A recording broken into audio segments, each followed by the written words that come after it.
सुप्रभात आप सभी को। मेरा नाम सूरज कुमार महतो है और मैंने यूजीसी नेट जून 2024 के एग्ज़ाम में 99.41 परसेंटाइल के साथ हिस्ट्री सब्जेक्ट से जीआरएफ क्वालिफाइड किया है। आज हम यूजीसी नेट हिस्ट्री के सिलेबस का डिस्कशन करते हैं। पहले तो हमें सिलेबस डिस्कस करने से पहले एग्ज़ाम पैटर्नों को समझना होगा। यूजीसी नेट हिस्ट्री पेपर के एग्ज़ाम में दो पेपर होते हैं। एक तो पेपर 1 रहता है, सेकंड पेपर 2 रहता है। पेपर 1 रहता है, उसमें 50 क्वेश्चन रहते हैं, पर क्वेश्चन 2 मार्क्स के रहता है। इस प्रकार वो 100 मार्क्स के रहते हैं। पेपर सेकंड जो है वो सब्जेक्ट रिलेटेड है। जैसे हम हिस्ट्री से एमए मास्टर जिसमें हुआ है, मास्टर जिसमें कर रहे हैं, उस सब्जेक्ट का पूरा पेपर सेकंड रहता है। सेकंड पेपर 100 क्वेश्चन रहता है, प्रत्येक क्वेश्चन पे 2 मार्क्स रहते हैं। इस प्रकार वो 200 मार्क्स का रहता है। कुल मिलाकर 300 मार्क्स का एग्ज़ाम होता है और इसके लिए आपको 3 घंटा प्रोवाइड किया जाता है। दोनों पेपर कंबाइंड रहता है। आप पहले चाहो तो हिस्ट्री को भी सॉल्व कर सकते हो, सेकंड में पेपर 1 को सॉल्व कर सकते हो, या पहले पेपर 1 को सॉल्व कर सकते हो, सेकंड में पेपर 2 को सॉल्व कर सकते हो। इसमें कोई नकारात्मक मार्क्स नहीं रहती।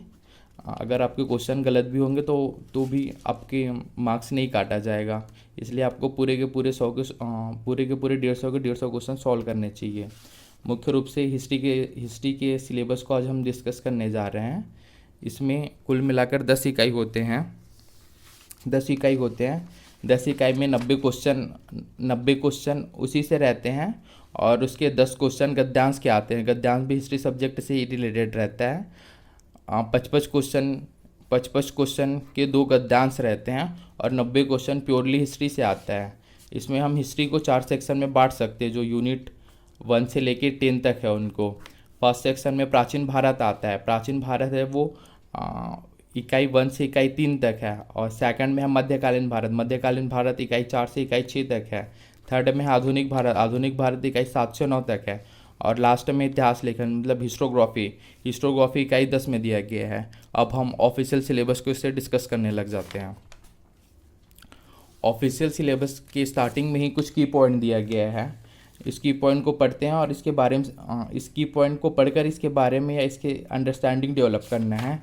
उसके बाद से इसके इकाई जो प्राचीन भारत, मध्यकालीन भारत, आधुनिक भारत है, वो होना शुरू हो जाता है। तो इसको हम शॉर्ट में डिस्कस करते हैं। तो इसमें कीवर्ड जो दिया है, जैसे भारतवर्ष हो गया, स्तूप, चैत्य विहार, नागर, द्रविड़, बेसर शैली, विस्ती, स्त्री धन, स्मारक, पत्थर, आईनी, दसाला, सहनाए, मंडी, महलवाड़ी, हिंद स्वराज्य, पुरुषार्थ, संस्कार, यज्ञ, गणराज्य इत्यादि शब्द हैं। साथ में इधर सुलह, कुल, मध्यकालीन भारत का ये, वतन, बलूता, तकावी, इक्ता, जजिया, पेलिगर, दस्तूर, मनसब, देशमुख, नाडू, स्वदेशी, पुनः परिवर्तनवाद, संप्रदायवाद, प्राच्यवाद, प्राच्य निरंकुशवाद। और इधर देखें तो आधुनिक भारत के स्टार्ट हो जाता है। भूदान, पंचशील, मिश्रित अर्थव्यवस्था, समाजवाद, हिंदू कोड बिल। और साथ में ये जो इकाई 10 है, इतिहास लेखन, उससे संबंधित ऐतिहासिक पद्धतियाँ, साहित्यिक चोरी, इतिहास लेखन में आचार और नैतिकता। ये हो गया अपना हिस्ट्री सिलेबस के कीवर्ड हो गया। अब हम यूजीसी नेट जो सिलेबस है, यूजीसी नेट सिलेबस को जो इकाई 10 है उसको 10 भाग में बांटे थे। तो उसके 10 भाग में जो प्राचीन भारत है इकाई 1 से 3 तक, उसके सिलेबस को हम अब इस वीडियो में डिस्कस करते हैं। पहले तो इकाई 1 में प्राचीन भारत जो स्टार्ट होता है, वो प्राचीन भारत के पहले स्रोत से स्टार्ट होता है कि हमने आर्कियोलॉजिकल सोर्स या प्राचीन भारत में किस किस स्रोत से उसको ग्रहण किया। पुरातात्विक स्रोत हो गया, शिलालेख हो गया, साहित्यिक स्रोत हो गया, धर्मनिरपेक्ष, साहित्य, दंत कथाएँ से क्या क्या हमें स्रोत प्राप्त होता है। साथ में हम विदेशी विवरण को देख लेते हैं, जैसे यूनानी हो गया, चीनी हो गया, अरबी विद्वान हो गया। इनके लेखों से हमें इतिहास के बारे में क्या क्या जानकारी मिलती है, इसका अध्ययन हम इकाई 1 के अंतर्गत करते हैं। साथ में उस समय जो सिंधु घाटी सभ्यता थी, नवपाषाण काल, ताम्र पाषाण काल आया, उस समय लोगों का जीवन कैसा था, वहाँ के लोग रहने के लिए क्या क्या करते थे इत्यादि का अध्ययन करते हैं। साथ में फिर आता है सिंधु घाटी सभ्यता। पाषाण युग के बाद सिंधु घाटी सभ्यता कहाँ तक फैली थी, सभ्यता का ह्रास कैसे हुआ, उनका आंतरिक और बाह्य व्यापार कैसा था, भारत में प्रथम शहरीकरण कब हुआ। ये सिंधु घाटी सभ्यता से रिलेटेड क्वेश्चन है। उसके बाद हिस्ट्री के पोर्शन में आने से वैदिक और उत्तर वैदिक युग है। वैदिक और उत्तर वैदिक युग और उनसे आर्यों के संबंधित जो विवाद थे, उसका उद्भव कैसे हुआ, दक्षिण भारत में महापाषाण काल कैसे था, इसके बारे में इससे अध्ययन करेंगे। इसके बाद आता है राज्य शासन व्यवस्था का विस्तार। मतलब महाजनपद काल में भारत की स्थिति कैसे थी, कौन कौन से उसके गढ़ राज्य में विभक्त थे, 16 महाजनपद कहाँ कहाँ पर स्थित था इत्यादि।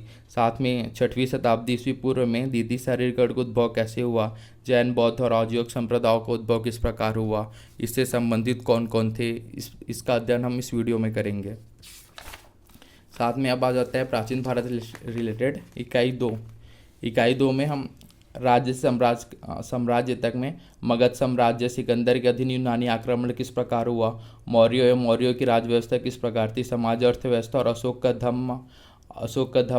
के धम्म का विदेश में कैसे प्रचार हुआ, उसने प्रचार करने के लिए अपनी बेटी बेटा और क्या किस किस को भेजा इत्यादि का अध्ययन करेंगे। साथ में इसमें मौर्य कला एवं वास्तुकला, अशोक के जो उपदेश दिए गए हैं 14 शिलालेखों में विभक्त है, उसका अध्ययन, साथ में अशोक की भाषा एवं लिपि इत्यादि के इसके अंतर्गत अध्ययन करते हैं।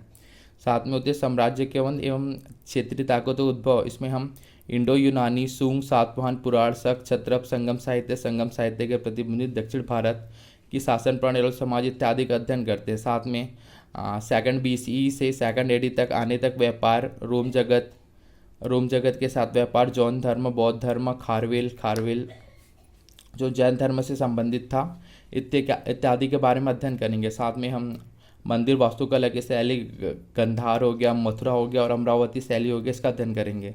इसके बाद आ जाता है मौर्य युग के बाद मौर्य युग, गुप्त वकाटक युग। इस युग में हम चंद्रगुप्त मौर्य, समुद्रगुप्त इत्यादि का अध्ययन करेंगे। उनके राज्य शासन प्रणाली किस प्रकार थी, समाज किस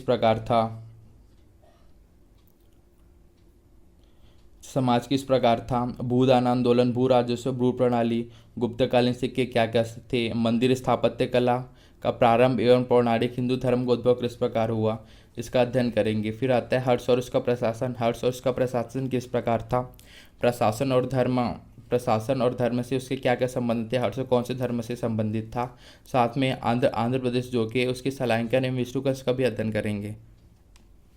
अब आ जाता है जो प्राचीन भारत 3 इकाई में बटा है, उसके लास्ट वाला इकाई 3 में हम क्षेत्रीय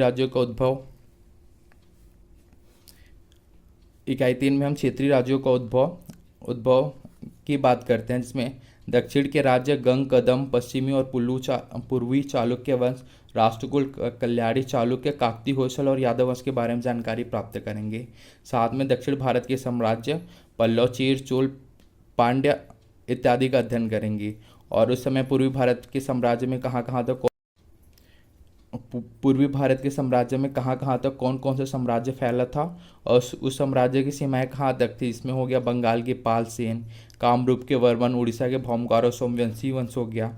साथ में पश्चिमी भारत के साम्राज्य वल्लभी और मैत्री, गुजरात के चालुक्य, गुर्जर, प्रतिहार, कलचुरी, गढ़वाल वंश हो गया। उनकी प्रशासन, राजनीति ढांचा किस प्रकार थी, कृषि, भूमि अनुदान किस प्रकार था, ये सब जो राजवंश पढ़ेंगे उनकी कृषि व्यवस्था, राजनीतिक ढांचा, राजतंत्र का वैधिकरण इत्यादि का अध्ययन भी हम इसी इकाई के अध्ययन अंतर्गत करेंगे।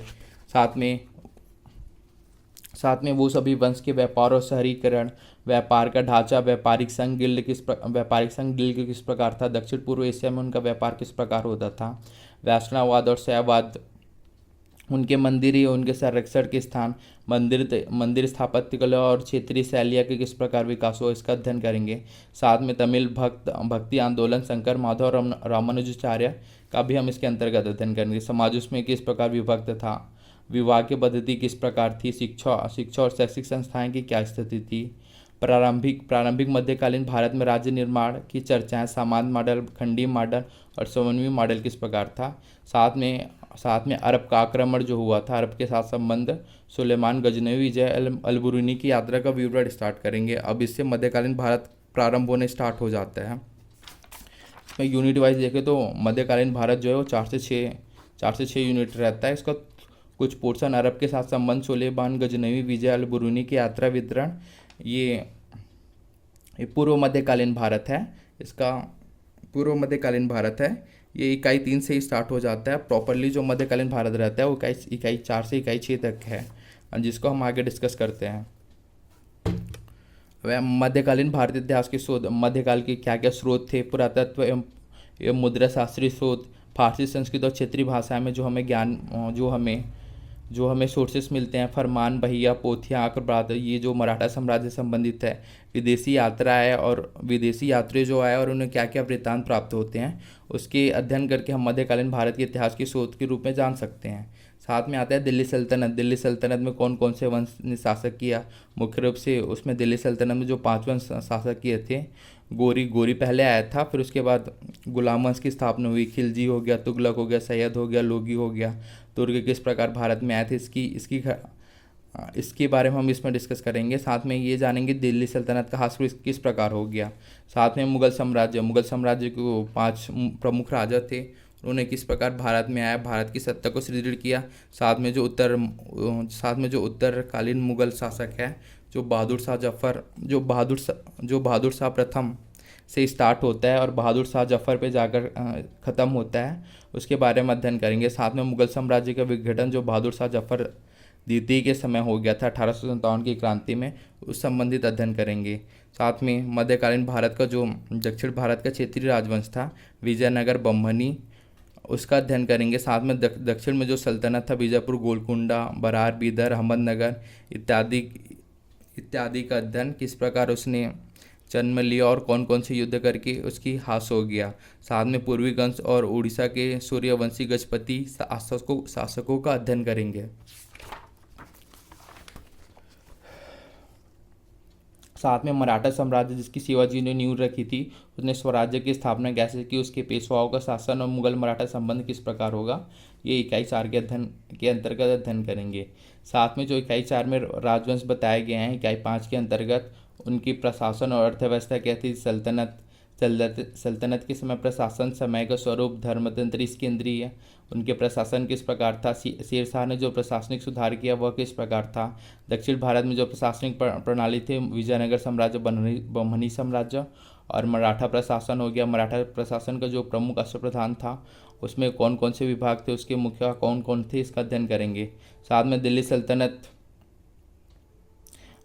सल्तनत और मुगल शासक के सरहद संबंधी नीतियाँ, कृषि सिंचाई व्यवस्था, उद्योग कृषि व्यवस्था एवं व्यापार वाणिज्य, साथ में हुंडी जो विनय पत्र था, इत्यादि का अध्ययन हम इसमें करेंगे। फिर इकाई 6 आता है, जिसमें मध्यकालीन भारत के समाज कैसे थे, उसकी संस्कृति कैसे थी, सूफी सिलसिले थे वह कहाँ से प्रारंभ हुए और कौन कौन से प्रमुख सूफी संत हुए। भक्ति आंदोलन क्या था, शैववाद, वैष्णववाद और शक्तिवाद किस प्रकार थे। मध्यकालीन युग के प्रमुख संत कौन कौन था, उसका धार्मिक नीति जीवन पर उनका प्रभाव क्या क्या हुआ। सिख आंदोलन, गुरु नानक देव, उनकी शिक्षाएं, साथ में जो 10 सिख गुरु हैं उनका अध्ययन करेंगे। और उसके बाद सिख साम्राज्य किस प्रकार विघटन हुआ। साथ में रणजीत सिंह हो गया, आंग्ल सिख युद्ध हो गया, इसका अध्ययन करेंगे। सामाजिक वर्गीकरण, शासक वर्ग, प्रमुख सामाजिक समूह, उलेमा, दक्षिण और व्यावसायिक वर्ग, राजपूत समाज इत्यादि का अध्ययन करेंगे। मध्यकालीन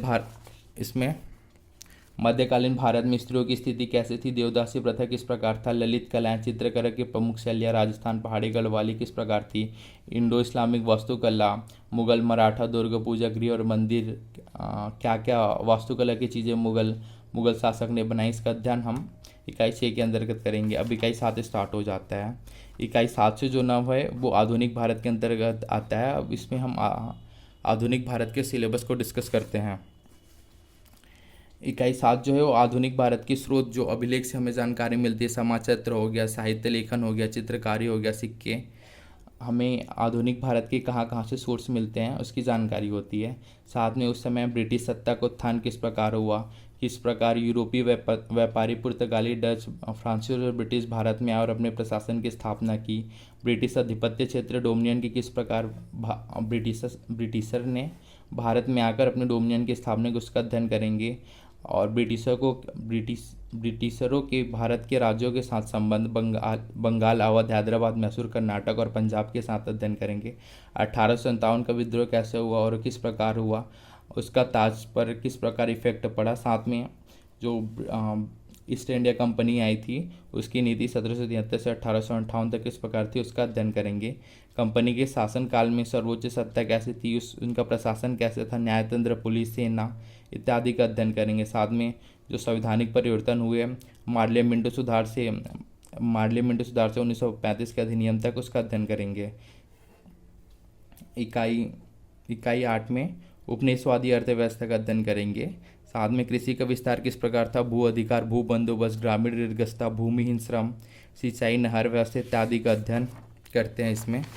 साथ में उस समय उद्योगों का ह्रास किस प्रकार हुआ, शिल्पकारों की बदलती स्थिति किस प्रकार थी, ब्रिटिशों की औद्योगिक नीति क्या थी, मौद्रिक नीति, बैंकिंग, मुद्रा विनिमय, रेलवे तथा सड़क परिवहन किस प्रकार था, काल महामारी और सरकारी नीति क्या थी, उस समय कौन कौन से किसान आंदोलन हुआ था, संक्रमण काल में ईसाई धर्म कैसे और उससे संपर्क कैसे हुआ, नई शिक्षा जो सरकार की नीतियाँ थी वह किस प्रकार थी, भारतीय पुनः जागरण, सामाजिक धार्मिक सुधार हुआ जिसमें राजा राम मोहन राय, दयानंद सरस्वती इत्यादि का नाम आता है, वह किस प्रकार हुआ। स्त्रियों से संबंधित कानून की चर्चा करेंगे, जिसमें ब्रिटिश कानून, लिंग पहचान एवं संवैधानिक स्थिति उनके जानेंगे। प्रिंटिंग प्रेस का आविष्कार किस प्रकार हुआ एवं पत्रकारिता संबंधी गतिविधि तथा लोकमत को जानेंगे। चित्रकारी, संगीत और प्रदर्शन की कलाओं की पुनर्स्थापना किस प्रकार हुई, हम इसका अध्ययन करेंगे। साथ में अब आता है इकाई 9 में भारत में राष्ट्र का उत्थान किस प्रकार हुआ, इंडियन नेशनल कांग्रेस का कार्यक्रम 1885 से लेकर 1920 तक किस प्रकार था, स्वग्राही, राष्ट्रवादी और आंदोलनकारी किस प्रकार थे, हम इसका अध्ययन करेंगे। साथ में स्वदेशी और स्वराज्य, स्वदेशी स्वराज्य, गांधीवाद कैसे आया, गांधीवादी क्या थे, आईएनए जो सुभाष चंद्र बोस द्वारा स्थापित किया गया था, इसके बारे में अध्ययन करेंगे। वामपंथी राजनीति, दलित वर्ग, सांप्रदायिक स्वतंत्रता से विभाजन की ओर किस प्रकार हुआ, विभाजन के पश्चात क्या चुनौतियाँ थी, हैदराबाद और जूनागढ़ का रियासत भारत में किस प्रकार विलय किया गया उनका, भीमराव अम्बेडकर और भारतीय संविधान का निर्माण किस प्रकार हुआ, नई शिक्षा नीति, आर्थिक नीतियाँ और नियोजन प्रक्रिया का अध्ययन करेंगे। राज्य भाषाई पुनर्गठन, केंद्र राज्य संबंध, साथ में पंचशील, भारतीय राजनीतिक अध्यात्म, आपातकालन और 1991 का उदारीकरण, निजीकरण और वैश्वीकरण जो हुआ था उसका अध्ययन करेंगे। साथ में इकाई 10 में जो आता है वो इतिहास लेखन से संबंधित है। अब हम इतिहास लेखन के सिलेबस क्या क्या है उसके बारे में जानते हैं। इकाई 10 में इतिहास लेखन है, जिसमें ऐतिहासिक प्रणाली का थी, शोध कार्य प्रणाली तथा इतिहास लेखन, इतिहास की वस्तुनिष्ठता, पूर्वाग्रह, इतिहास और इसके सहायक विज्ञान, इतिहास विज्ञान, कला या सामाजिक विज्ञान, क्षेत्रीय इतिहास का महत्व, भारतीय इतिहास एवं आधुनिक प्रवृत्तियाँ, शोध कार्य प्रणाली किस प्रकार थी। साथ में इतिहास में प्रस्ताव, शोध का क्षेत्र क्या है, इतिहास में शोध पद्धतियाँ क्या है, वर्तमान इतिहास लेखन किस प्रकार है, थीसिस शोध प्रबंध क्या होता है, साहित्यिक चोरी क्या है, इतिहास लेखन का प्रारंभ, यूनानी, रोमाम एवं गिरजाघर से संबंधित हम आलेख का ग्रहण करेंगे।